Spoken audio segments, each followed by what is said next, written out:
మీద వేసుకున్న అంగి అందరికీ కనబడుతుంది కానీ లోపల వేసుకున్న బనీన్ ఎవరికన్నా కనబడుతుందా అన్నట్టే కొందరికి ఐడియా వచ్చినట్టున్నది. మీదికి చూడ కాపీ హోటల్ పెట్టి అలా మొత్తము ఉక్కా సెంటర్ నడుపుతుండ్రట. అందుకే దొంగతనం ఇంకేదో ఎన్నొద్దులైనా దాగది బయటపడుతుంది అన్నట్టు వాళ్ళ బండారం మొత్తం ఇగో ఇట్లా బయటపడ్డదట. తెలిసినా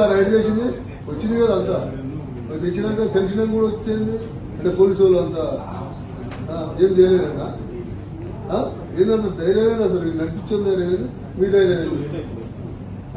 అగో అది మొత్తం అద్దాలతోని చూస్తుంటే ఎట్లున్నది. కాపీ కేప్ మంచిగా రెగ్జిన్తోని సోఫాలు కుట్టించిర్రు, పెద్ద పెద్ద టేబుల్లు వేసిర్రు, మీదికి చూడ కాపీ కేపు అని పెట్టి దాన్ని ఉక్కా సెంటర్గా మార్చేసిర్రట.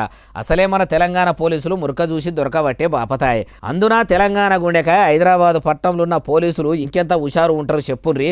ఉక్కా వాసన గుప్పున వాళ్ళ ముక్కులకు దాకంగానే వెంటనే ఎల్బీ నగర్లో ఉన్న సేహారా కేప్ కాడికి పోయి ముంగడ చూస్తేనేమో మేడిపండు చూడ మేలిమై ఉండు అన్నట్టు మీదికి కేపు లెక్క బయటగా అనొచ్చిందట. లోపలికి పోయి చూస్తే పొట్ట విప్పి చూడ పురుగులు ఉండు అన్నట్టు మొత్తం ఉక్కా వాసన గుప్పు గుప్పున వస్తున్నదట.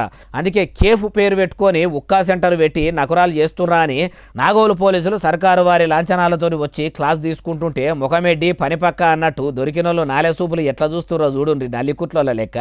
ఉదికు సర్కారు డ్రగ్స్ మీద మత్తు పదార్థాల మీద ఇనుపపాదం మోపుతుందని ఎరుకుండి కూడా ఇట్లా చేస్తుర్రంటే సర్కారు కానూన్లంటే భయం లేకనా పోలీసులంటే బుగులు లేకరా?